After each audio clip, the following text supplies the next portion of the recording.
마음의 샤워. 용마산을 걷는다.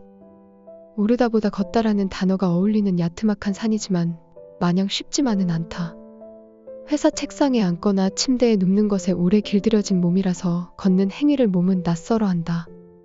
산의 입구에 자리 잡은 체육공원을 지나자 길은 수평에서 수직에 가깝게 높아지고 몸은 무거워진다. 경사로에 들어선 지 5분도 되지 않았는데 숨이 가쁘고 허벅지가 무겁다. 호흡을 가다듬으며 발을 내딛는다. 디딜 만한 바위나 계단을 살펴 왼발을 내밀고 내민 왼발에 무게를 실어서 오른발을 올린다. 수년 동안 먹고 마시며 붙은 살덩이를 양쪽 허벅지가 번갈아가며 밀어 올린다. 한 발 한 발이 고되다. 정자가 보이자 냉큼 앉아 쉰다. 배낭에서 물을 꺼내 마신다. 물을 입에 흘려넣자 식도가 열려서 벌컥벌컥 물이 들어가고 장기의 위치를 따라 차가움이 밀려든다. 거칠던 숨이 이내 일정해진다. 일어나 다시 걷자 역시나 이곳저곳이 아프다. 배낭의 무게에 눌리는 어깨, 살덩이와 배낭을 밀어 올리는 허벅지, 불규칙한 흙과 돌에 간접적으로 부딪히는 발바닥, 가쁜 호흡, 몸의 감각들이다. 누군가가 얘기했다. 몸의 중심은 심장이나 뇌가 아닌 아픈 곳이라고. 손톱이 아프면 손톱에 온 신경이 쏠리고 위가 쓰리면 위의 통증만 명징하게 느껴지듯이 용마산을 걸으며 나의 중심이 몸의 구석구석으로 움직인다. 복잡한 생각들은 흩어지고 몸의 감각이 진해진다. 회사를 그만두고 한동안 누워 있었다. 불안을 억누르며 먹고 자고 쌌다. 뭐든 생산적인 행동을 해야 할 것 같아 나는 계속 안절부절 못했고 불안한 나에게 나는 계속 말을 건넸다. 아무것도 하지 않아도 괜찮아. 당분간은 그냥 짐승처럼 지내도 좋아. 진짜 하고 싶은 게 생길 때까지 그대로 있어. 밥을 지어 먹고 설거지를 하고 배변을 하며 시간을 흘려보냈다. 누웠다가 일어나 밥을 먹고 다시 누워서 TV를 보고 눌린 팔이 저리면 반대로 누워 다시 TV를 보았다. 무기력하게 며칠을 누워있다 보니 신선한 공기와 바람이 그리워졌고 그 마음을 따라서 걸었다. 용마산을 걷고 중랑천을 걸었다. 평일 대낮에도 걷거나 뛰는 사람들이 많았다. 저들은 뭐 하는 사람들일까? 나 같은 백수일까? 나 같은 백수는 상상도 못할 대단한 사람일까? 이를테면 건물줄 알지. 이를테면 간첩이랄지. 걷다 보면 잡생각은 늘어가고 시선은 흩어진다. 몇 평 단위로 구획이 나뉜 주말농장에 시선이 머물렀다가 물속을 유심히 살피는 철새들의 눈이 간다. 꽤나 많은 저마다의 삶이 있고 나는 노래를 들으며 길을 걷는다. 몇 분 뛴 덕분에 발바닥이 아프다. 툭툭 걷는다. 이어폰에서 흘러나오는 노래박자에 맞춰서 왼발 앞으로, 오른발 앞으로. 슬슬 나아가자 발바닥에 감촉이 느껴진다. 땅을 디딜 때마다 바닥으로부터 약한 통증이 올라온다. 툭툭 앞으로 걷는다. 바람을 맞는다. 피부에 서늘한 감촉이 스친다. 고개를 앞으로 향한다. 넓은 하늘을 본다. 테헤랄로 빌딩들 사이의 좁은 하늘 말고 면목동 골목길 사이의 가느다란 하늘 말고 대책 없이 큰 하늘을 본다. 하늘 아래 있는 나를 본다. 발바닥이 거기 있었구나. 어깨가 거기에 붙어 있었구나. 허리 근육이 이렇게 돌아가고 있었구나. 계속 걷는다. 걷다 보면 기억과 감정이 절로 피어오른다. 중랑천 흐르는 물에서 제주도의 바다가 연상되고 제주도에서 죽은 누나가 연상된다거나 시들은 들풀에서 괴로움이 떠오르고 회사에서 나를 괴롭게 했던 상사의 기억이 불쑥 떠오른다. 그대로 감정의 흐름을 따라 걷는다. 홀로 밤거리를 걸으며 울기도 하고 아무도 없으면 욕지거리를 하기도 하고 가끔 희죽거리기도 하며 계속 걷는다. 움직이다 보면 생각은 줄어들고 감각이 늘어난다. 과거의 기억이 피어올랐다가 피어오른 과거가 흘러간 자리에 용마산과 중랑천의 풍경이 자리 잡는다. 풍경이 눈에 들어오고 풍경에서 옛 기억이 떠오르고 옛 기억이 흘러가면 다시 풍경으로 그렇게 조금씩 맑아져 간다. 마종기의 시 물빛을 떠올린다. 내가 죽어서 물이 된다는 것을 생각하면 가끔 쓸쓸해집니다. 산골짝 도랑물에 섞여 흘러내릴 때 그 작은 물소리를 들으면서 누가 내 목소리를 알아들을까요? 냇물에 섞인 나는 물이 되었다고 해도 처음에는 깨끗하지 않겠지요. 흐르면서 또 흐르면서 생전에 지은 죄를 조금씩 씻어내고 생전에 맺혀있던 여한도 씻어내고 외로웠던 저녁, 슬펐던 앙금들을 한 개씩 씻어내다 보면 결국에는 욕심 다 벗은 깨끗한 물이 될까요? 정말 깨끗한 물이 될 수 있다면 그때는 내가 당신을 부르겠습니다. 당신은 그 물 속에 당신을 비춰 보여주세요. 내 목소리를 귀담아 들어주세요. 나는 허황스러운 몸짓을 털어버리고 웃으면서 당신과 오래 같이 살고 싶었다고 고백하겠습니다. 당신은 그제서야 처음으로 내 온몸과 마음을 함께 가지게 될 것입니다. 누가 누구를 송두리째 가진다는 뜻을 알 것 같습니까? 부디 당신은 그 물을 떠서 손도 씻고 목도 축이세요. 당신의 피곤했던 한 세월의 목마름도 조금은 가셔지겠지요. 그러면 나는 당신의 몸 안에서 당신이 될 것입니다. 그리고 나는 내가 죽어서 물이 된 것이 전혀 쓸쓸한 일이 아닌 것을 비로소 알게 될 것입니다. 마종기의 시처럼 걸으며 서서히 속이 씻겨 내려가는 것을 느낀다. 언젠가 친구 녀석도 그러했다. 녀석은 헤어진 연인을 찾아갔다가 보고 싶지 않다는 그녀의 메시지를 받고서 한참을 걸었다. 목동에서 여의도로 걷고 신촌을 지나 종로 대학로까지 걸었다. 이유를 묻자 그렇게 걸어야만 했다고 한다. 그렇게 걷고만 싶었다고 한다. 추억을 발로 밟아서 지우려고 했던 걸까? 마음에 쌓인 감정을 씻어내고 싶었던 걸까? 이후로 나는 계속 걸었다. 서울에서 출발하여 서해안을 따라 20일 정도를 걸었다. 해지는 풍경을 보며 걷고 싶었다. 서쪽 바다를 끼고 걸으면 매일 노을을 볼 수 있을 것이라 기대했다. 다녀오고 난 뒤 사람들은 무엇이 인상 깊었느냐고, 무엇을 얻었느냐고 내게 물었다. 나는 답을 머뭇거렸다. 대단한 깨달음이 없었기 때문이다. 그저 힘들었다. 느낀 것은 고작 몸에 쌓이는 둔탁한 피로.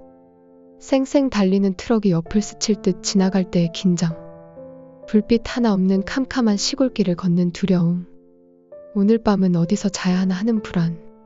캄캄한 숲길을 지나 고개를 넘자 저 멀리 보이는 도시의 불빛. 저곳에는 잘 곳이 있겠구나 하는 안도감.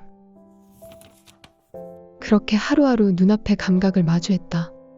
과거에 대한 회한과 미래에 대한 불안은 드문드문 피어올랐고 툭툭 걷는 몸의 리듬에 휩쓸려 회한과 불안은 쪼개어져 흩어졌다.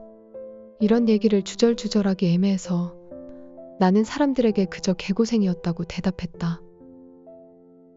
애초에 무엇을 깨닫기 위한 걸음이 아니었다. 걷기를 바랐고 그 막막함과 고됨을 원했고 그 막막함과 고됨을 얻었을 따름이다. 고작 20일 정도 걷는다고 무슨 큰 깨달음을 얻을 수 있을까? 더 걸어야 한다. 계속, 오래, 꾸준히. 힘들 때마다. 그렇게 몸 안에 둔탁한 감각을 쌓고 계속 감정들을 흘려보낸다. 더 오래 계속 걷고서야 비로소 나는 말할 수 있게 되었다. 20일 정도로는 전혀 몰랐지만 계속 걷다 보니 불편한 감정들이 아주 서서히 씻겨 내려간다고. 감각으로 생각을 씻어내고 현재로 과거를 씻어낸다고. 걷기는 마음의 샤워라 할 만하다. 매일매일 씻어야 악취가 나지 않듯 묵은 때를 밀듯 계속 걷는다. 계속 씻는다. 나만의 풍력 발전소. 때때로 나는 바람을 쐬러 여행을 떠난다. 주로 혼자다. 뚜렷한 목적지를 잡지 않고 슬렁슬렁 나갔다가 슬렁슬렁 돌아온다. 어디를 가고 싶기보다는 어디를 가고 싶은 마음이다. 가고 있다는 느낌을 받고 싶어 마음 가는 대로 차를 몬다. 별것도 아닌 곳을 혼자 다녀오면 무슨 재미냐고 누군가는 말하지만 뭘 모르는 얘기다. 만일 당신과 강화도로 떠난다면 그것은 강화도 여행이 아니다. 당신과의 여행이다. 여행 중에 내가 보는 것은 당신이다. 모래에 새겨진 당신의 발자국, 갈매기를 바라보는 당신의 시선, 노을빛이 가닿은 당신의 얼굴과 맛없는 음식에 찡그리는 당신의 미간을 나는 본다. 혼자서 떠나야지만 나는 비로소 풍경을 본다. 젖은 모래와 갯벌, 갈매기의 궤적, 노을에 물든 바다와 길거리 튀김의 묵은 냄새. 혼자일 때 보이는 풍경이 있고 혼자이기에 알 수 있는 나의 감각이 있다. 혼자인 나는 창문을 끝까지 열고 음악 볼륨을 최대로 높인다. 차가 속도를 내면 창문으로 쏟아지는 바람이 거세진다. 머리카락이 흩날릴 만큼 거센 바람에 생각들은 흩어지고 감각만 남는다. 달리다 보면 때로 내 앞으로 길게 뻗어서 지평선에 가닿는 도로를 마주한다. 길이 끝나는 지점부터 터무니없이 넓은 하늘이 펼쳐진다.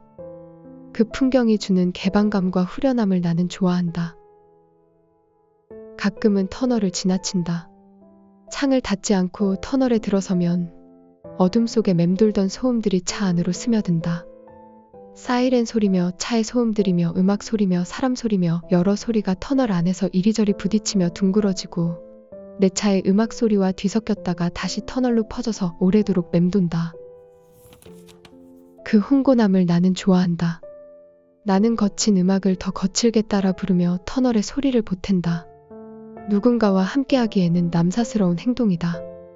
동행자가 있으면 나는 창문을 올리고 대중적인 음악을 틀고 볼륨을 낮추고 상대와 이런저런 얘기를 나눈다. 그리고 목적지로 가는 길을 계속 살핀다. 동행자와의 길은 출발지와 도착점 사이의 선이다. 혼자 달릴 때 비로소 길은 그 자체가 목적이 된다. 길을 가며 내 안에 힘이 서서히 기지개를 켜는 걸 느낀다. 새삼 나의 충전 방식은 친환경 시스템임을 깨닫는다.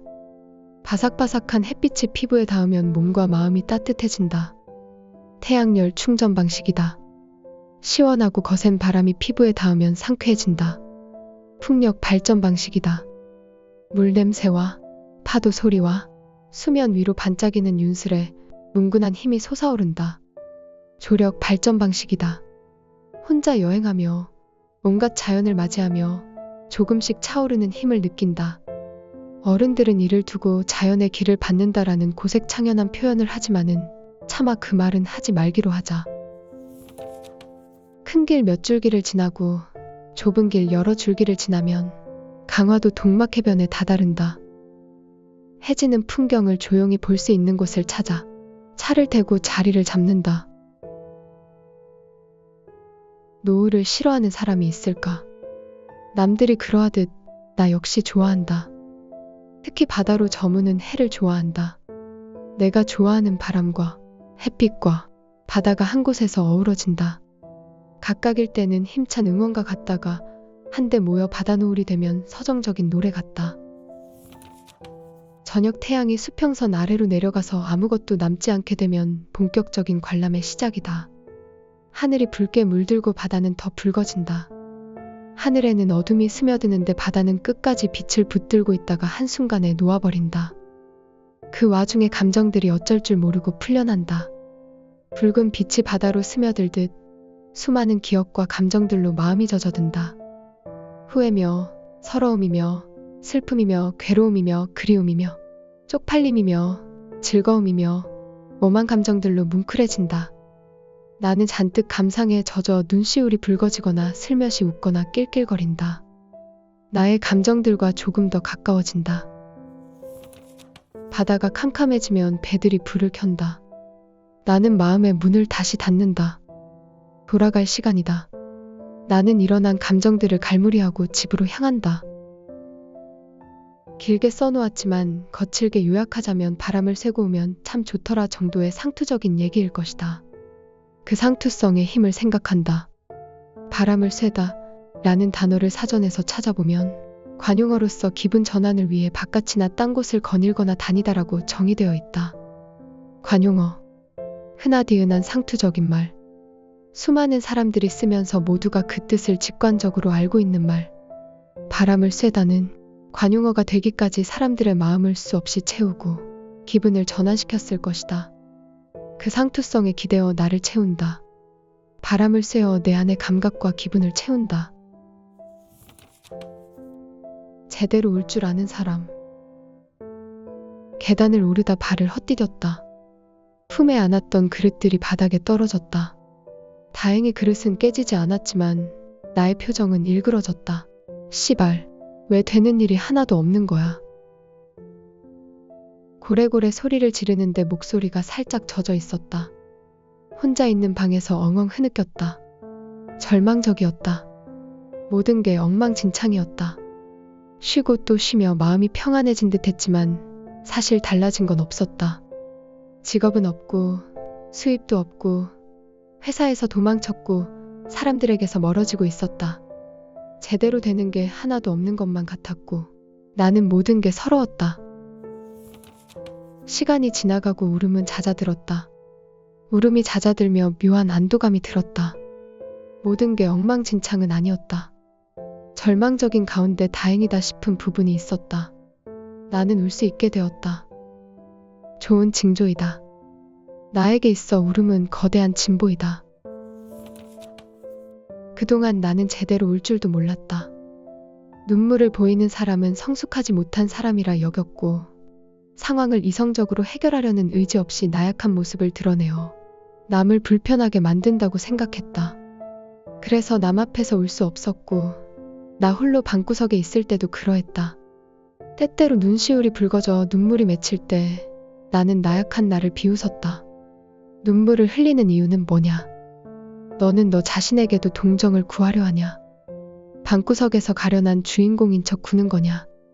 스스로 감상에 빠져 있냐? 어른이 아이를 훈계하듯 반 친구를 조롱하듯 스스로를 다그쳤다. 그러면 눈물은 쏙 들어가고 장만이 남았다. 나는 감정을 잘 갈무리하여 눈물을 흘리지 않는 성숙한 사람이고 싶었으나 눈물을 참는 행위는 성숙한 것이 아니다. 성숙해 보이는 것일 뿐이다. 나약한 부분을 감추는 것일 뿐이다. 오래도록 쉬며 마음의 여유가 생기고 스스로를 돌아볼 여지가 생기자 조금씩 눈물이 나왔다. 겨우 나의 나약함을 드러낼 힘이 생겼다. 사람들 앞에서 대놓고 울지는 못하지만 혼자 있을 때 꽤나 자주 울었다. 30여 년간 제대로 울지 못하면서 쌓여있던 눈물일 것이다. 아이가 걸음마를 익히듯 우는 법을 다시 익힌다. 시원하게 울어서 날선 마음을 누그러뜨린다. 새삼 눈물은 마음이 행하는 응급조치라고 느낀다. 눈물 흘리는 순간을 해부하듯 복기해보면 많은 것을 알게 된다. 의식 아래에 숨겨져 있던 감정들이 눈물을 통해 수면 위로 올라온다. 감정의 구조신호라고도 할 법하다. 내가 어떤 감정에서 울음이 터졌는지 찬찬히 살펴보면 내 스스로 모르고 있던 나의 감정선이 보이고 나의 약한 부분들을 깨닫는다. 이를테면 그릇을 떨어뜨렸을 때 나의 울음은 어떠한가? 오롯이 그릇 탓은 아닐 것이다. 사소한 것마저도 내 뜻대로 되지 않는다는 자괴감이다. 뒤집어 보면 나는 사소하지 않은 것들이 뜻대로 되지 않는다고 여기고 있다. 멋대로 범주를 나눠보자면 회사 생활에서 실패했다고 여기는 마음이 30%쯤, 인간관계가 마음대로 되지 않는다는 스트레스도 30%쯤, 그리고 유년 시절부터 쌓였던 우울이 39%쯤, 이미 가득 찬 마음이 그릇을 떨구어 생긴 1%의 짜증으로 넘쳐서 흘러나왔을 것이다. 나는 백수 생활을 즐기며 평안하고 즐겁다고 스스로 여기고 있었으나 여전히 다독이지 못한 자괴감과 우울감이 쌓여 있었다. 눈물을 통해 나의 그 마음들을 바라본다. 한번 울음이 터지기 시작하니 사소한 것에도 툭툭 울음이 터졌다. 언젠가 너 참 잘 살고 있어라는 누군가의 말에 엉엉 울었다. 처음 그 말을 들었을 때에는 그저 그런 지나가는 말이라 생각하여 흘려들었으나 며칠이 지나고서 홀로 있을 때 문득 그 말이 생각났고 울음이 터졌다. 나는 몰랐지만 내가 정말 듣고 싶었던 말이었다. 위로와 응원이 간절했다. 회사를 그만두고서 백수 생활을 즐긴다고 호기롭게 말하고 다녔으나 내가 가고 있는 길이 맞는지 늘 불안했다. 잘못된 길을 가고 있는 건 아닐까 우물쭈물하던 차에 작은 위로의 말이 나의 약한 부분을 건드렸다. 나의 감정을 안다고 해서 달라지는 것이 있냐고 누군가 물어본다면 달라지는 건 없다. 다시 같은 상황이 찾아오면 눈물은 또다시 흐른다. 다만 눈물은 시작일 수 있다.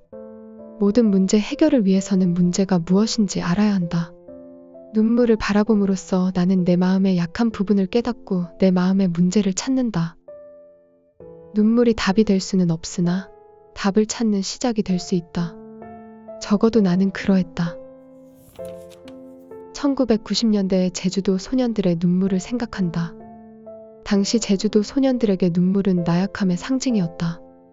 육지 소년들의 싸움에서는 코피가 먼저 난 쪽이 지는 것이지만 섬 소년들의 싸움에서는 먼저 우는 쪽이 패배자였다.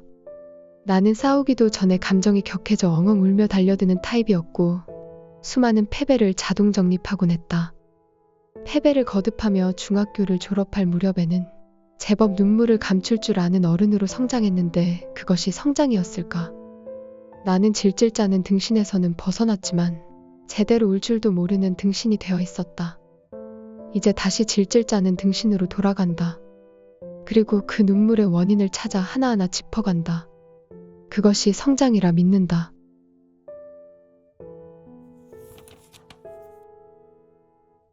위하여, 나를 위하여. 위하여라는 말은 술자리에서 종종 들을 수 있는 말이다. 연말에 어느 골목의 갈빗집에서 술잔을 기울이고 있으면 저편 어딘가에서 가열찬 위하여 소리가 들려온다. 10중 8구는 같은 회사에 점퍼를 걸쳤거나 양복 차림이다. 소리가 터지고 나면 약간의 정적이 흐른 후 왁자지껄한 다른 소리들이 퍼진다. 뒤엉킨 소리들은 뭉개져서 소음이 되지만 결 하나하나에 자세히 귀 기울이면 각기 삶에 대한 이야기이다. 한 해를 되짚어보거나 새로운 해를 기약하거나 부동산 정보들을 교환하거나 남편이나 아내를 헐뜯거나 직장 상사를 흉보거나 온갖 살아가는 소리이다. 위하여라는 소리에서부터 많은 이야기가 시작된다. 위하여라는 말은 술자리에서만 활용되는 말은 아니다. 삶의 많은 부분이 위하여로부터 시작된다. 예를 들어보자. 토끼 같은 자식을 위하여 일을 한다.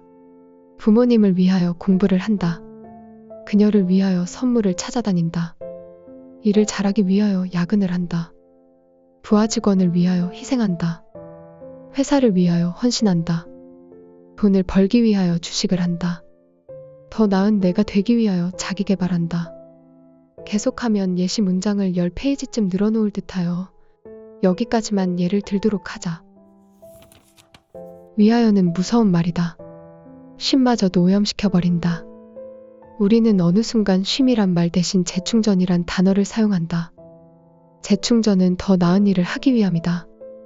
일을 하기 위한 에너지가 떨어졌으니 다시 에너지를 채운다는 의미이다. 용도로서의 휴식이다. 쉼이 아니라 이보 전진을 위한 일보 후퇴다. 결국 쉼은 일의 연장이 되어버린다. 백수의 시간을 보내며 나는 내 안에 뿌리 박힌 위하여에 저항하고 싶었다. 아무것도 하지 않은 적이 언제였을까? 무언가를 위해서가 아니라 그저 흘려보냈던 시간이 얼마나 되었나? 허송세월, 목적 없는 쉼, 그것이 내 백수 생활의 마음가짐이었다. 결론적으로 나는 실패했다. 쉼은 그냥 쉼이 아니라 어느 순간 나를 위한 쉼으로 흘러갔다. 아무것도 하지 않는다고 하지만 정말 아무것도 하지 않을 수 있을까? 무언가는 하고 있다. 내가 원하는 음식을 먹고 원하는 게임을 하고 원하는 책을 읽고 원하는 시간에 잔다. 그 중심에는 나의 감정이 있고 나의 욕망이 있다. 그것은 실패이지만 실패는 아니었다. 덕분에 나는 많이 좋아졌으니까. 쉼의 본질은 나를 위함이라는 걸 깨달았으니까. 위하여를 다시 생각한다. 많은 위하여는 나를 위하여에서 출발한다. 나의 성공을 위하여 취업을 하고, 나의 행복을 위하여 결혼을 하고, 나의 성장을 위하여 노력을 한다. 그런데 위하여를 몇 단계 거치다 보니 수단이 목적이 되어버린다. 회사를 다니는 것은 나를 위함인데 어느 순간 그 마음을 잊고서 눈앞에 보이는 일에 미치고 일의 해결을 위하여 모든 것을 쏟아내버리고 그러다가 정말 미쳐버리고 쉬며 다시 생각했다. 나의 1순위는 나라는 거. 세상이 나를 부품으로 쓰고 버리더라도 누군가가 나를 감정의 쓰레기통으로 삼더라도 남이 나를 수단으로 쓸지라도 나는 나를 위하여 사는 것임을 잊지 말자고. 내가 내가 아니고 무언가를 위한 수단이 되어버릴 때, 수단으로서 그 수단을 달성하기 위해 미치는 것이 아니라 나를 위한 시간을 반드시 만들어주자고. 그것이 쉼이 알려준 가르침 중 하나였다. 자유형만 3달 반. 백수 생활에 적응이 되다 보니 슬슬 좀이 쑤셔왔다. 표현을 달리하면 내 안에 하고 싶다가 올라왔다. 오래 쉬다 보니 해야 하는 것 말고 하고 싶은 것들이 조금씩 생겨났다. 내가 하고 싶은 것들의 목록을 적어보니 첫 번째 자리에 수영이 있다. 가까운 구립체육센터에 등록하고 수영복, 수영모자, 수경 등을 샀다. 수영을 배우려 한다고 친구에게 얘기하자 친구는 되물었다. 제주도 사람이 어떻게 수영을 못할 수가 있어? 촌스러운 서울 사람의 편견이다. 섬 사람들은 죄다 해녀 DNA를 가진 반인반어라고 생각하는 걸까? 바다 사람이 아니라 섬 사람인데. 제주도에도 YMCA 어린이 수영단이 있고 그곳에서 수영을 배운 애들이나 물에서 자유롭다. 나는 YMCA에 등록할 형편이 되지 않았고 여태 물을 겁내왔다. 어렸을 적 제주도에서 못 푼 한을 서울에서 푼다. 나는 당차게 체육센터로 향했다. 강습 첫날, 선생님은 나에게 한 달 내로 자유형을 마스터하게 해주겠노라고 선언했다. 선생님의 떡 벌어진 어깨와 부리부리한 눈은 그의 호언장담에 신뢰를 더해주었다. 그래, 한 달이면 충분하겠지. 성인용 풀장을 보니 아주머니들이 줄지어서 이쪽부터 저쪽까지 왕복하고 있다. 나의 시작은 비록 어린이용 풀장이지만 그 끝은 저 아주머니 무리일이라. 나는 발장구를 치며 완전히 달라질 나를 상상했다. 하지만 선생님도 나도 내 몸을 얕보고 있었다. 허리를 굽혀 손을 뻗는 유연성 테스트에서 늘 10cm 이하를 기록하는 뻣뻣한 몸이다. 2달이 다 되도록 나는 킥판을 잡고 있었다. 선생님은 남자가 근육량이 많아서 물에 뜨기 어려워요. 라고 위로해주지만 척 봐도 빈말이다. 같이 배우던 아주머니들이 쭉쭉 중급반으로 넘어가는데 나는 내내 초급반에 있었다. 조급해졌다. 유튜브에서 수영 강습 영상들을 찾아봤다. 목표를 정하고 계획을 세웠다. 2주 안에 레일 끝까지 안 쉬고 가보자. 이번 주 안에 배영 발차기를 마스터하자. 이번 달까지 평영 자세를 잡자 등등. 늘 그렇듯 계획이 계획대로 될 리 없다. 어제보다 오늘 퇴보한 느낌이 들고 귀찮아서 안 가는 날도 생겨났다. 억지로 의무감에 가는 날이 많아졌다. 그렇게 띄엄띄엄 가다가 에이씨, 귀찮아, 안 가. 라는 말이 튀어나왔다. 계획이란 녀석이 개입하면서 하고 싶다가 해야 한다가 되어버렸다. 그리고 무언가를 하지 못하면 내가 나 자신을 채찍질하고 괴롭힌다. 오래된 나의 마음 흐름이다. 무슨 일을 해도 늘 같은 패턴으로 마음은 움직인다. 안 되겠다 싶어서 그냥 쉬었다. 오래오래 쉬었다. 계속 쉬다 보니 몸이 다시 근질근질해졌다. 물에 둥둥 떠있는 즐거움, 내 팔다리를 동력 삼아 나아가는 느낌이 그리웠다. 아무것도 하지 않다 보니 잃어버린 하고 싶다가 복원된다. 다시 수영장에 나가며 스스로를 다독였다. 경쟁하려 하지 말자고. 남들을 보며 자괴감에 빠지지 말자고. 온전히 내 팔다리 휘젓는 것만 생각하자고. 꾸준히 하다 보니 어떻게든 되긴 되었다. 언젠가 25m 레일을 자유형으로 한 번에 가게 되었다. 콧노래를 부르며 집으로 들어갔다. 집에 도착해서 박수를 쳤다. 나에게 바치는 칭찬이다. 텅 빈 방에서 홀로 박수를 치면 고양이가 한심한 눈빛으로 쳐다본다. 하지만 꼭 필요한 행동이다. 작은 일이나마 성취감을 느끼고 그 느낌을 충분히 받아들이는 행동이 필요했다. 예전에는 하지 못했던 일이다. 무언가를 이루고 뿌듯한 감정이 올라와도 스스로 억눌렀다. 그 정도로 만족해서 되겠어? 라고 되뇌었다. 칭찬을 받아도 그냥 지나가는 말이야. 라고 스스로를 단속했다. 예전엔 그랬지만 이제는 다르다. 수영을 배우며 조금씩 내 안에 완벽주의가 옅어지는 것이 느껴졌다. 예전에 나는 완벽주의자였다. 남들은 잘 모를 것이다. 나의 꾸밈새나 행동이나 업무 결과물은 완벽하지 않았으니까. 완벽하게 무언가를 해내서 완벽주의자가 아니다.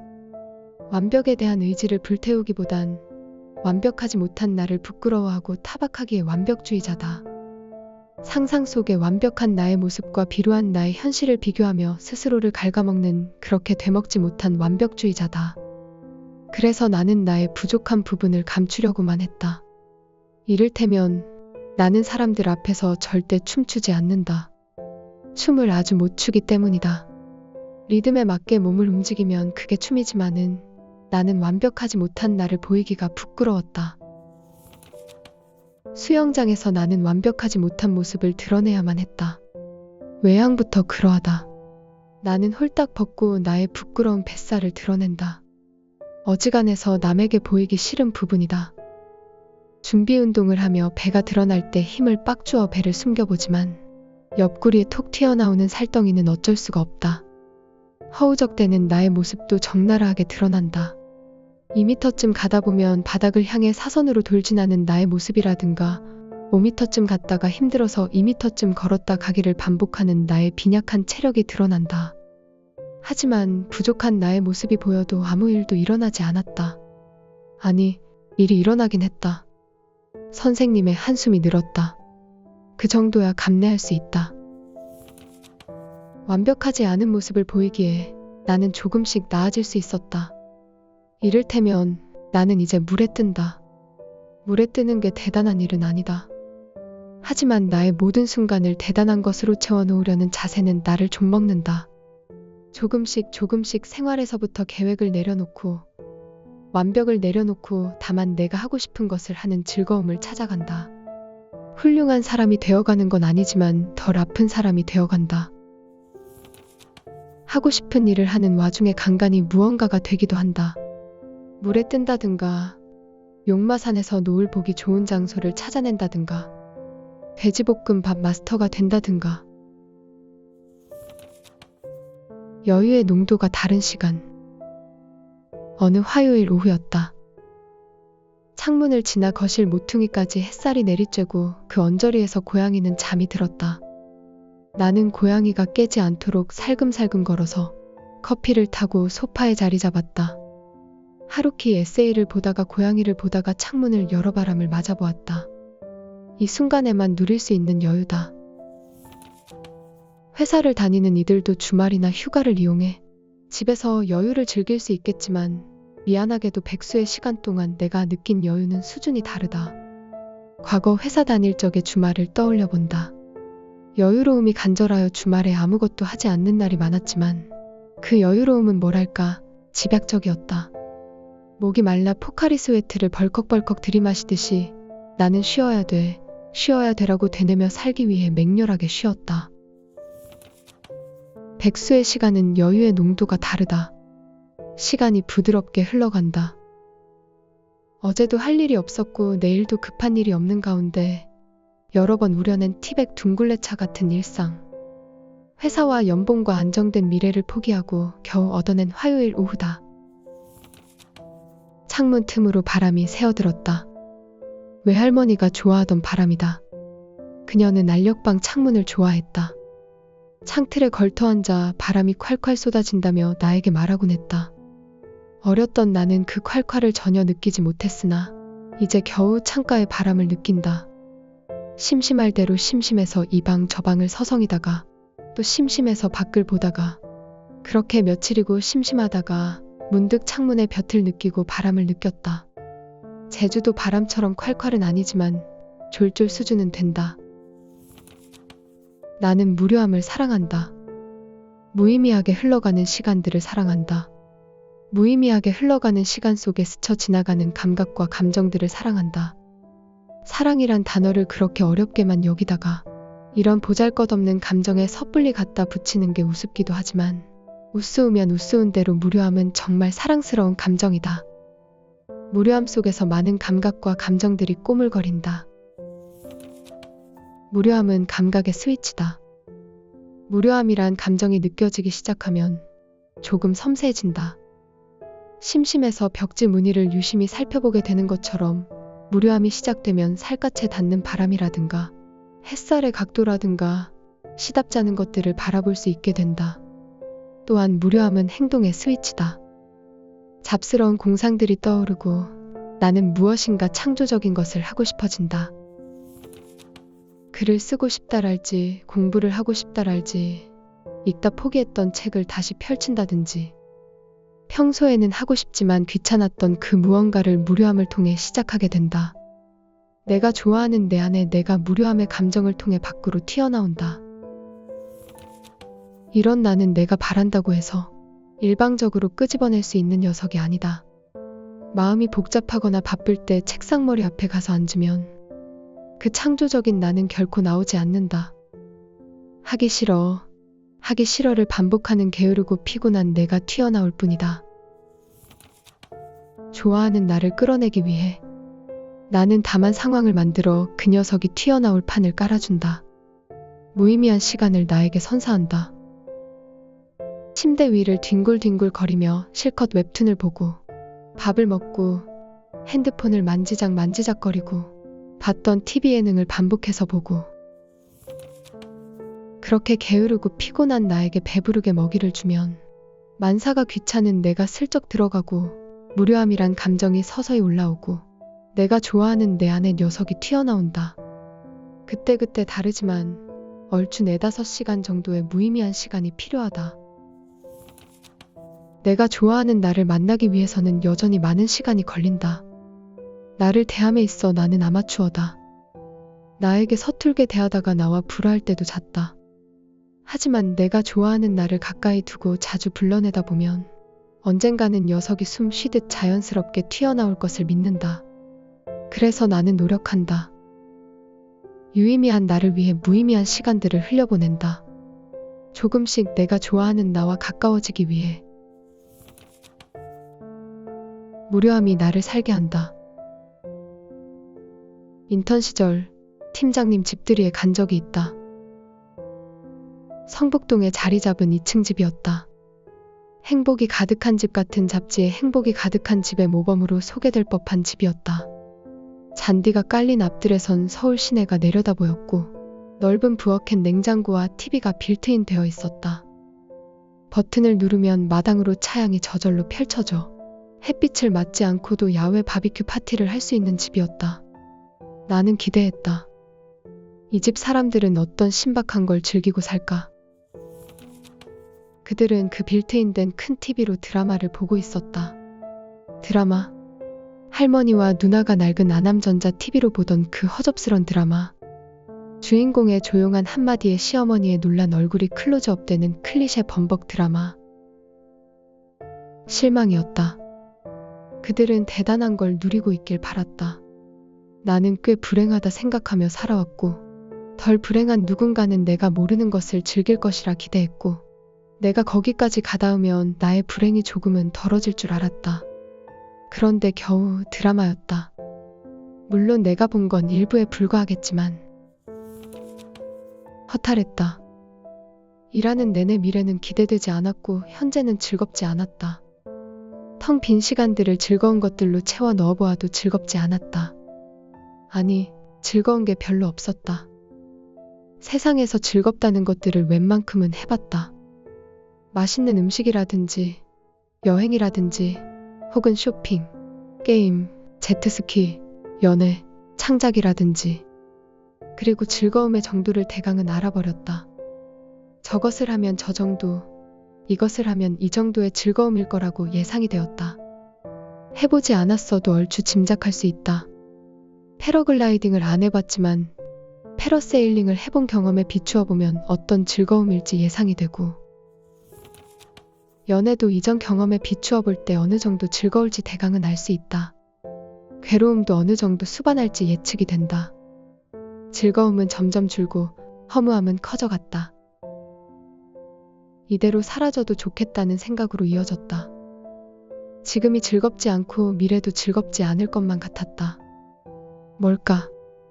내가 바라는 인생의 목적은 대단한 즐거움일까? 휘발적인 감정에 의지해 인생을 바라보는 것일까? 그렇다면 무엇을 위해 살아야 할까? 사람에 대한 책임일까? 가치에 대한 의무일까? 행복에 대한 동경일까? 연인일까? 아이일까? 사회일까? 인류일까?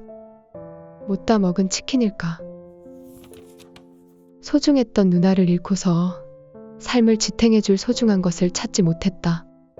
찾을 수 있을까? 커다란 빌트인 TV로 보는 드라마는 내 인생의 이유가 되지 못했다.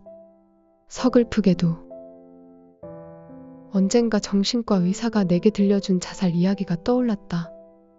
그의 말에 따르면 인간은 현재 진화 중이다. 진화가 아니고서는 세계적으로 이렇게 많은 사람들이 자살하는 것을 설명할 방법이 없단다. 굶주림이나 병으로 죽는 사람들은 현격히 줄어들었고 극빈층이라고 해도 먹고 살 수 있는 시대다. 시대가 우리에게 선사하는 건 무한정의 자유이고 자유는 굴레다. 아무 생각 없이 매일매일 주어진 일을 하던 시대에서 무한정의 시간을 무언가로 채워 넣어야 하는 시대가 되었다. 그 텅 빈 시간에 우리는 너무 많은 생각을 하고 이 정신적 압박을 견디지 못하는 사람들은 자살하여 도태된다. 정신적 압박을 잘 버틸 수 있는 유전자들만 후손을 낳아 더 강한 멘탈을 가진 인류로 진화한다. 지금은 그 과도기라고 한다. 그의 말에 따르자면 나는 이 사회에서 도태될 부류이다. 목이 짧은 기린처럼 이 시대에 적합하지 않은 구시대형 정신 유전자. 태생적으로 어쩔 수 없다고 생각하니 더 허탈해진다. 허탈한 시간들을 보낸다. 허무하면 허무한 대로 그저 시간은 흐른다. 허탈함을 허탈한 대로 흘려보내다 보니 무언가가 눈에 들어온다. 벽지무늬다. 벽지무늬를 유심히 살핀다. 언뜻 보면 마냥 흰 벽지이지만 자세히 살펴보면 꼬물꼬물한 선들이 음각으로 촘촘하게 배치되어 있다. 왜 저렇게 선을 배치했을까? 그것이 아름답다고 누군가는 생각한 걸까? 저 무늬를 아름답다고 여겼다면 그 사람의 미감은 어디서 왔을까? 스스로 고안한 것일까? 외국의 카탈로그에서 보고 베낀 걸까? 아니면 기능적인 이유일까? 올록볼록한 질감이 실내 온도를 조금이라도 따뜻하게 해주는 걸까? 저렇게 틈이 많으면 틈에 때가 끼어서 덜 기능적이지 않을까? 모기를 잡다가 저 틈바구니로 모기 다리가 끼면 어떻게 뽑아낼 수 있을까? 걸레로 박박 닦으면 찢어지지 않을까? 벽지무늬를 관찰하다 보니 재밌다. 무료하니까 세상이 재밌는 것 투성이었다. 벽지를 바라보며 공상하는 것만으로도 재미있다. 문득 생각한다. 이제까지 내가 즐겁지 못했던 이유는 너무 즐거워서였던 게 아닐까. 몽쉘통통을 먹고 나면 쌀과자의 단맛을 전혀 느끼지 못하듯이 나는 나의 빈 공간에 즐거움을 과도하게 우겨넣으려 했던 것은 아닐까. 돌이켜보면 회사를 다니며 주말이나 휴가를 보낼 때 나는 늘 무언가를 하고 있었다. 휴가 때는 어디든 즐거움을 찾아 해외여행을 다니려고 했다. 다낭이 재밌을까? 발리가 핫하다는데. 필리핀 바다에서 스노클링을 해볼까? 시베리아 횡단 열차를 타볼까?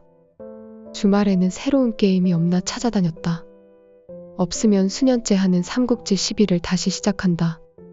아니면 당일치기든 1박이든 어딘가로 다녀오려고 했다. 늘 그렇게 무언가를 채워 넣으려고만 했다. 세상을 살아가야 할 대단한 즐거움 하나를 나는 아직 찾지 못했지만 소소한 즐거움 여럿을 채워 넣을 방법은 찾았다. 무료함이다. 무료함은 작은 즐거움을 크게 느낄 수 있도록 섬세함을 키워준다. 그렇게 즐거움은 서서히 복원되어 가고 나는 살아간다. 허무하면 허무한 대로, 무료하면 무료한 대로 시간을 보낸다. 무료함이 나를 살게 한다. 인생의 롤모델. 백수생활 5개월쯤 되던 때 나는 동네 도서관으로 향했다. 통장 잔고가 빈약해져가는 만큼 뭐 먹고 살아야 하나라는 마음속 질문은 커져가는데 인터넷을 뒤져보아도 답이 보이지 않았다. 책 속에 답이 있지 않을까 하는 기대에 도서관의 청소년 책 코너로 향했다. 진로에 관한 고민은 사춘기 소년이 진지하게 고민할 법한 주제니까. 내 인생을 특별하게 만들어줄 멋진 직업, 내 일을 부탁해 스펙도 백도 없는 청춘을 위한 일 찾기 프로젝트. 나도 멋진 프로가 될 거야. 등등 진로 관련한 책들이 책장 하나에 가득했다. 역시 이것이었다. 나의 고민을 다 이해하고 있는 듯한 제목들. 책에 담긴 수많은 직업들 가운데 내가 원하는 거 하나쯤 있을 것이었다. 미래에 대한 설렘을 가득 품고 책을 한 장 한 장 정독했다. 수백 개의 직업 중 끌리는 직업이 하나도 없었다. 개괄적이고 겉도는 이야기들만 가득했다. 나의 직업이었던 카피라이터 항목을 살펴보니 창의적이기 위해 노력하라, 모든 것에 호기심을 가져라, 광고들을 유심히 살펴봐라 따위의 말들이 있었다. 어이없을 정도로 원론적인 필요자질과 현실적이지 않은 업계 전망만 적혀있는 고로 역시나 다른 직업들도 비슷할 것이다. 기대가 컸던 만큼 실망은 더 컸다. 책에는 답이 없었다. 내가 흉내내고 싶은, 따라가고 싶은 길이 없었다. 오랜만에 롤모델이 없는 상황이었다. 지인들에게 내뱉은 적은 없지만 나에게는 늘 롤모델이 있었다. 20대 초반에는 요절한 천재 예술가처럼 되고 싶었다. 멀리는 러시아 문학가 푸시킨이나 일본 소설가 다자이 오사무나 영국 뮤지션 에이미 와인하우스처럼, 가까이는 이상이나 기영도처럼 천재적인 재능을 세상에 쏟아내고 빨리 죽기를 바랐다. 어영부영 시간은 흘러갔고 20대 중반쯤에 나는 알았다. 젠장, 나는 천재가 아니었다. 그럭저럭 평범한 재능을 가진 평범한 사람이었다. 당시 나는 시조를 배우며 등단을 꿈꾸는 얼치기 문학도였는데 매년 1월 1일이면 신문들을 훑으며 신춘문예 당선작과 당선인의 양력을 살피곤 했다. 나이가 많은 이가 등단하면 안됐으나 나보다 어린 사람이 등단을 하면 맹렬하게 질투심이 끌어올랐다. 쟤는 저렇게 빨리 등단하는데 나는 지금 무엇을 하고 있나. 하루하루 시간이 가는 게 초조했다. 천재도 아니고 요절도 글러버린 상황에서 나는 새로운 롤모델을 찾았다. 박완서나 김훈과 같은 삶을 살기를 꿈꿨다. 다들 알다시피 그들은 늦은 나이에 등단하여 훌륭한 작품들을 남겼다. 그들도 늦게 시작하여 엄청난 작품들을 만들었으니 나도 지금 조금 헤매도 괜찮아라고 스스로를 위로했다. 카피라이터로 일을 시작하던 시절의 롤모델은 나의 사수였다. 국내 광고제에서 상을 휩쓸고 세계 광고제에서 상을 받은 사수. 그처럼 나도 좋은 광고를 만들고 싶었다. 좋은 광고를 만들었다고 세상으로부터 인정받고 싶었다. 하지만 아주 많이 노력을 해보아도 좋은 아이디어를 내기는 쉽지 않았고 매일이 괴롭기만 했다. 몇 년쯤 괴롭게 아이디어를 내다 문득 사수들의 모습을 다시 보았다. 그의 삶은 멋있어 보이지도 즐거워 보이지도 않았다. 괴로워 보이기만 했다. 좋은 아이디어 하나를 만들기 위해 스스로를 자학하고 주변인들을 괴롭히고 스트레스로 원형 탈모가 오고 공황장애가 오는 삶. 신혼여행에 가서도 경쟁 PT를 준비하여 승리하고 그렇게 열심히 애써서 좋은 캠페인을 만들어낸 것을 자랑스럽게 이야기하는 삶. 자신은 아이가 크는 것을 거의 보지 못하고 살았다며 후회 섞인 목소리로 이야기를 하지만 후배에게도 그러한 삶을 살아갈 것을 은근하게 강요하는 삶. 다 불쌍하기만 했다. 저 사수의 위치에 다다르기도 힘들겠지만 만일 노력과 행운을 거듭하여 그 자리에 오른다고 해도 괴로울 것을 생각하면 막막하기만 했다. 아마 신포도를 바라보는 여우의 마음일 것이다. 나는 그들의 자리를 직접 경험해보지 못했으니 그들의 괴로움도 즐거움도 어렴풋이 짐작하는 것일 뿐이다. 그때 나는 소설가 살만 루슈디를 생각하며 스스로를 위안했다. 그는 카피라이터 생활을 10여 년 동안 하며 짬짬이 글을 쓰고 훌륭한 작가가 되었다. 나는 카피라이터로 일을 하면서도 빛나는 다른 무언가를 가질 수 있어라고 스스로에게 되뇌었다. 하지만 살만 루슈디가 첫 소설을 세상에 낸 시점에 나이와 가까워지며 또 초조해져 갔다. 생각해보면 나의 롤모델이란 참조하여 따라가기 위한 방향점이라기보다는 그저 위안을 얻기 위한 도구였다. 무엇인가 거대하고 대단한 것이 되고 싶은데 스스로 초라하여 슬퍼질 때 롤모델의 모습에 나를 투영하여 저 대단한 사람도 저 시점에서 저랬으니까 나도 이대로 괜찮아라고 다독이기 위한 도구였다. 그러니 정말 닮고 싶은 것이 아니었다. 그저 그의 아우라를 얻고 싶은 것뿐이었다. 구체적인 삶에 다가갈수록 롤모델이란 판타지는 희미해졌다. 나에게 롤모델은 이입을 통해 불안을 해소하기 위한 도구였으니까. 도서관에 직업책들을 반납하며 새삼 롤모델에 대해 생각한다. 책에서 내 인생의 롤모델을 찾을 수 있을 리 없었다. 내가 꿈꿨던 롤모델들은 판타지였으니까. 그저 그 서사를 흉내내고 싶었을 뿐 무엇이 되고 싶은 적이 제대로 없었으니까. 그것은 내가 되고 싶은 것이 아니었으니까. 다시 생각해본다. 자꾸 구체적인 것에서부터 출발해본다. 내가 무엇에서 즐거움을 느끼는지 생각해본다. 맛있는 음식일지, 즐거운 경험일지, 창조하는 짜릿함일지, 관계의 포근함일지. 그리고 그 즐거움들의 강도를 생각하고 그 즐거움을 극대화할 방법을 생각해본다. 지금 이 순간처럼 글을 쓰는 것도 나에게는 즐거움을 가져다주는 행동 중 하나일 것이다. 그 즐거움이 업이 될 수도 있을 것이고, 그 즐거움을 충족하기 위해 필요한 것이 돈일 수도, 넉넉한 시간일 수도 있을 것이다. 그렇게 조금씩 천천히 나를 알아가며 나의 진로를 찾아보자고 스스로에게 얘기해본다. 조급해하지 말자고. 불안에 잡아먹혀서 섣부른 판단을 하거나 어떤 아우라에 휩쓸려서 혹하지 말자고 생각해본다. 여기까지 생각하고 나의 롤모델을 다시 생각한다. 지금 나의 롤모델은 나의 감각이다. 나는 내 지인의 어떤 말투를 좋아한다. 그녀는 조잘조잘 자신의 일화를 말하는 걸 즐긴다. 이번 휴가 때 디즈니랜드에 갔는데 너무 행복했어. 그녀는 자신의 행복에 대해서 정확히 말을 하곤 한다. 별것 아닌 것 같은가? 나에겐 엄청 대단한 말이다. 일상 속에서 구체적으로 행복이란 단어를 입에 올리는 사람은 그리 많지 않다.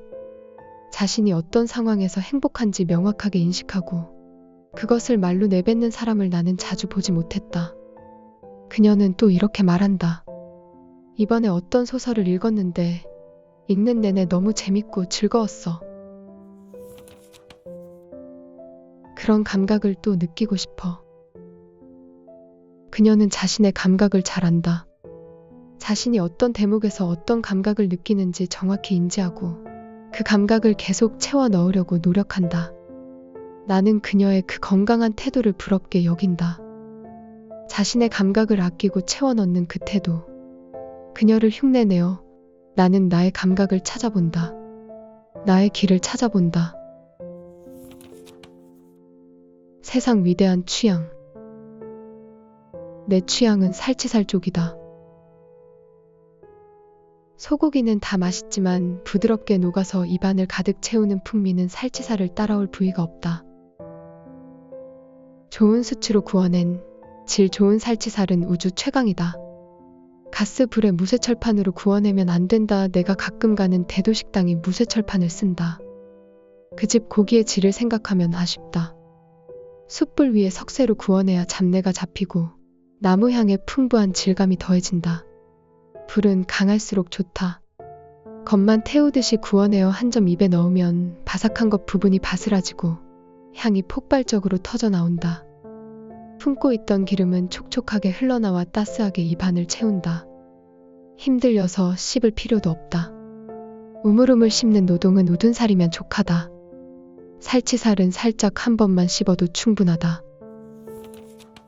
첫 점은 소금에 찍어 먹어야 한다. 상추에 싸서 먹으면 살치살의 맛을 온전히 느끼기 어렵다. 고기 본연의 박력과 지방의 부드러움을 그대로 느끼기 위해서 고기 한 점을 온전히 삼키고 나서 상추는 따로 으적으적 씹어 먹어야 한다. 나는 살치살을 상상하는 것만으로도 입에 침이 고이고 약간은 행복해진다. 소고기를 좋아한 지 그리 오래되지는 않았다. 어렸을 적엔 소고기가 비호감 음식이었다. 명절 때면 차례상에 올랐다 내려온 소고기 산적 꼬치를 맛볼 수 있었는데 비쩍 말라 있어서 질겅질겅 씹다가 절반쯤 뱉어내게 되는 음식이었다. 외할머니는 아주 가끔 소불고기를 해주셨는데 그건 본질적으로 채소볶음에 가까웠다. 당근과 양파와 버섯 등 채소들의 약간의 육향만 더하여 이름을 바꿔치기 한 수준이었다. 제대로 소고기를 먹었던 것은 대학교 후반 즈음부터였다. 졸업을 먼저 하는 친구가 취업턱이라며 사주었던 소고기 모든 부위. 그게 소고기와의 첫 만남이었다. 사회초년생 아이들이 자신들의 돈을 써서 사 먹을 수 있는 음식 중에 상상할 수 있는 가장 비싸고 맛있는 음식이 소고기였다. 그 이후 다른 녀석들도 나도 취업을 했고 영등포나 마포 뒷골목을 뒤져 4인분 가격에 8인분을 준다는 수입 소고기 집들을 찾아다녔다. 이때까지 소고기는 그저 비싼 음식을 먹는다는 기분을 내고 싶을 때 먹는 음식이었다. 그러던 어느 날 포천의 어느 정육식당에서 살치살이란 부위를 우연히 만났다. 툭불 살치살. 흰 눈 위에 붉은 핏자국이 떨어진 듯한 아름다운 모습. 붉은 살코기보다 흰 지방이 더 많던 그 아이. 그 아이를 한 점 입에 넣었을 때 머리에서 종이 울렸고 내 취향의 목록에 살치살이 등록되었다. 살치살과 더불어 파파이스 감자튀김과 케이준 통샌드위치, 드립커피, 찹쌀떡층이 있던 시절에 붕어싸 많고 달빈 요정역 전말로 홈런, 이소라, 요조, 오지은, 가을방학, 궁평학 노을, 상계사의 안개 낀 새벽, 제주도 바닷바람, 포천 제1유황 온천의 유황냄새 가득한 물, 김은, 고종석의 산문, 황지우, 이성복의 시, 황정은의 소설, 양영순의 웹툰 등이 나의 취향 목록이다. 나의 감각을 가장 깊게 자극하여 강도 높은 즐거움을 가져다주는 것들의 목록이다. 취향은 내가 좋아하는 나의 감각을 내가 찾아내었다는 증표이다. 내가 나를 즐겁게 해주기 위한 행위의 반복 끝에 알아낸 내 안의 지형의 일부다. 아직 나의 목록은 빈약하지만 내가 살아가는 한 취향은 하나씩 하나씩 늘어갈 것이다. 그만큼 내 안의 즐거움이라고 하는 영역도 넓어질 것이다. 나는 취향 부자들이 부럽다. 어렸을 적부터 좋은 것들을 보고 듣고 먹고 자라서 정말 좋은 게 뭔지 아는 사람. 자신의 즐거움을 뾰족하게 이해하는 사람. 누구나 좋아하는 아이유 음악을 즐길 뿐만 아니라 라흐마니노프 음악이 가져다주는 즐거움을 몸으로 알고 있는 사람. 다양한 술을 접해보고서 그 중에 글렌리벳이 자신의 입맛에 맞다는 걸 아는 사람. 맛만 보고도 샤토브리앙과 필레미뇽을 구분할 수 있는 사람. 주변에 간혹 그런 사람들이 있었고 TV에 나오는 사람 중에도 자신의 감각에 충실한 이들이 많았다. 비단 고급 문화의 향유를 이야기하는 것이 아니다. 수많은 즐거움 가운데 자신에게 가장 맞는, 자신에게 가장 큰 즐거움을 가져다주는 그 무언가를 찾아냈다는 것을 말하는 것이다. 나는 그들이 부러워서 흉내내고 있는지도 모른다. 어렸을 적 결핍으로 인한 것일지도 모른다. 라디오 드라마 격동 50년이 유일한 취미였던 외할아버지. 어떤 음식을 만들어도 가성비를 따지던 외할머니, 그 밑에서 자란 가성비 인생이었던 나. 그에 대한 반발일지도 모른다. 프랑스 사회학자 피에르 부르디웨는 사람들이 자신의 계급보다 상위 계급의 취향을 동경하고 흉내낸다고 했는데 그의 이론처럼 나는 상위 계급의 취향을 흉내내고 있는지도 모른다. 하지만 흉내면 어떠하고 결핍이면 어떠한가.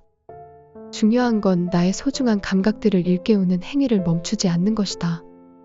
떡볶이를 좋아한다면 동네 떡볶이를 맛보고 아차산의 신토부리 떡볶이도 맛보고 대학로의 H.O.T 떡볶이도 맛보고 신당동 마복님 할머니 떡볶이를 섭렵하고서 그 중에 내 감각을 자극하는 최상의 것이 무엇인지 알아가는 것. 그렇게 내가 세상을 살아야 할 이유를 하나씩 늘려나가는 것. 그것이 내겐 중요하다. 백수 생활 동안은 숯불구이 집에 가서 툭불 살치살을 사 먹을 형편이 되지 못했다.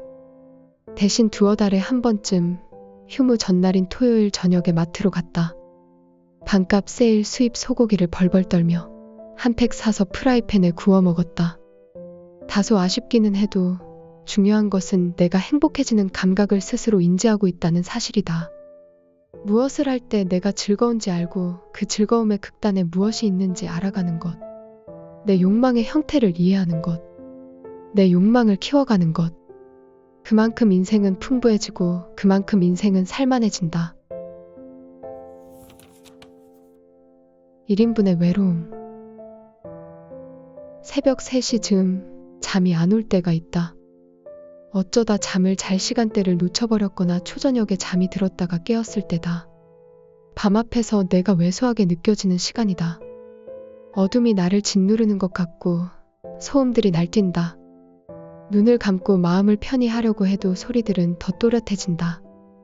수도꼭지에서 물이 똑똑 떨어지고 냉장고가 윙윙거리고 탁상시계는 째깍대는 그런 순간이다. 가만히 있으면 어둠과 소음에 짜부라질 것만 같고 혼자 견딜 수가 없어서 휴대폰에 연락처를 쭉 훑어봤다. 얘는 자고 있을 거고, 얘는 SNS 보니 술 먹느라 바쁘고, 얘는 통화 안 한 지 몇 년째고, 얘는 불면증 때문에 못 자는데 방해하면 안 될 것 같고, 얘는 전화해도 반겨줄 것 같지 않고, 얘는 업무적인 사이인데 지금 연락하는 것도 웃기고, 얘는 어차피 전화해도 외로워서 견딜 수 없었다고 말하지도 못하겠지만 어차피 전화하지 못할 걸 알고 있지만 간절한 마음의 목록을 훑어본다. 기억부터 Z까지 보고 나자 혼자라는 걸 새삼 느낀다. 그리고 다시 찾아오는 적막은 압도적이다. 언젠가 지인에게 새벽에 외로움에 대해 말을 꺼낸 적이 있다. 그때 그녀가 대꾸했다. 둘이 있을 때 느끼는 외로움은 더하다고. 그녀는 결혼을 한 지 오래다. 그녀는 가끔 새벽에 잠에서 깨는데 옆을 보면 남편은 곤히 자고 있다. 잘 자는 사람을 깨울 수가 없어서 그녀는 조용히 거실로 향한다. 잠은 오지 않고 정신은 말똥말똥한데 공허하고 부질없어 시선은 간접 조명이 닿지 않는 어두운 부분을 향한다. 어두운 부분을 바라보다 홀로 식탁에 앉아 와인을 한 잔 따른다. 그 순간이 지독하게 외롭단다. 남편과 그녀는 한 몸이 아니고 어느 순간 그녀는 외로움과 마주쳐야만 한다. 그래서 그녀는 술을 마신다. 외로움을 달래기 위함이 아니라 외로움에서 회피하기 위함일 것이다. 얼른 취하여 잠이 들기 위해서일 것이다. 외로움이란 감정을 마주하기가 두려워 얼른 와인병을 비운다. 나 역시 외로움이 무서워서 여러 가지 습관을 들인다. 새벽에 깨는 일이 없도록 초저녁에 잠을 자지 않고 고양이와 함께 살고 텅 빈 시간에는 오래된 무한도전 클립을 틀어놓는다. 핸드폰을 부여잡고 유머 커뮤니티들을 기웃댄다. 외로움이 들어설 자리를 막기 위해서지만 이 모든 것은 미봉책이다. 외로움은 내가 방심한 틈에 스멀스멀 기어 나올 것이다. 여럿과 있을 때에도 틈만 생기면 찾아올 것이다. 언젠가 사전에서 외로움이란 단어를 찾아보고 그 반대말은 무엇인지 곰곰이 고민한 적이 있다. 사전은 번거롭다, 번잡하다를 반이어라고 일러주지만 외롭지 않은 느낌과 딱 맞아떨어지는 단어는 아닌 듯 싶다. 유대감? 공감? 교감? 연대감? 비슷한 언저리의 단어들은 있지만 딱 반대되는 말은 없었다. 결론은 외로움의 반대말은 없다. 외로움이란 단어는 그 의미처럼 외롭게 홀로 있다. 그래서 외로움에 대처할 방법이 없는지도 모른다. 어쩌겠는가. 다가오는 외로움에 대해 받아들이는 수밖에. 외로움 역시 나의 일부니까.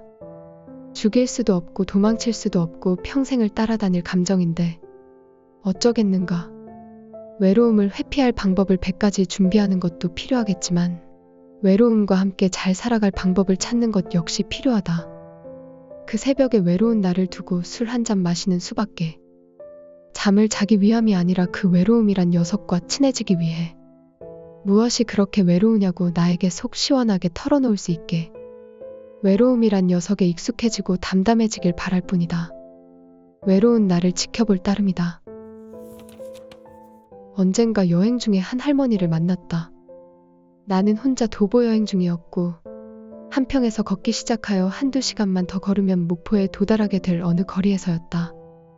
시골길을 지나던 할머니가 배낭을 짊어진 나의 행색을 보더니 놀러 갔다 오냐고 물어보았다. 도보 여행 중이라 답하니 배고프거서 배고프겠네 라며 저녁을 먹고 가란다. 할머니 집은 반대 방향으로 한참을 가야 한다. 한사코 거절하자 저녁 사 먹을 돈이라도 줘야겠단다. 실랑이가 오가다 결국 할머니는 구깃구깃한 돈뭉치를 꺼내들었다. 중풍이 있어 손가락이 불편하니 여기서 10,000원만 빼가라 했다. 나는 10,000원을 빼고 남은 11,000원을 돌려주었다. 손이 곱은 할머니 대신 돈을 쌈지에 넣고 지퍼를 닫았다. 인사하고 길을 떠났다. 한참 걷다 고개를 돌리니 할머니는 그 자리 그대로 이쪽을 보고 있었다. 또 한참을 걷다 다시 고개를 돌리니 할머니는 여전히 그 자리에 저무로 있었다. 좋게 여든은 되었을 그 할머니의 외로움을 생각한다. 멍하니 구름 지나는 걸 바라보다가 마실 나가는 길에 낯선 이를 마주치는 것이 가장 큰 이벤트인 일상. 이름 모를 여행객과 밥을 나누며 도란도란 얘기하고 싶은 그 마음을 생각한다. 나는 할머니가 주는 10,000원보다 할머니의 저 망부석 같은 모습에 위안을 얻는다. 할머니의 외로움을 생각하며 세상에 나만 외로운 것은 아니라 깨닫는다. 나 혼자만 외로운 것이 아니다. 저마다 다 외롭고 저마다 회피하며 살아간다. 나만 시험을 망쳤다면 불행이지만 60억이 다 같이 시험을 망쳤다면 어쩌겠는가. 사람이 풀기엔 너무 어려운 시험이라 생각하는 수밖에. 다만 궁금할 뿐이다. 당신은 어떻게 외로움을 회피하는지, 책을 읽는지, 전화를 하는지, 사람을 만나는지, 어떻게 하는지, 당신의 외로움은 어떤 모습인지.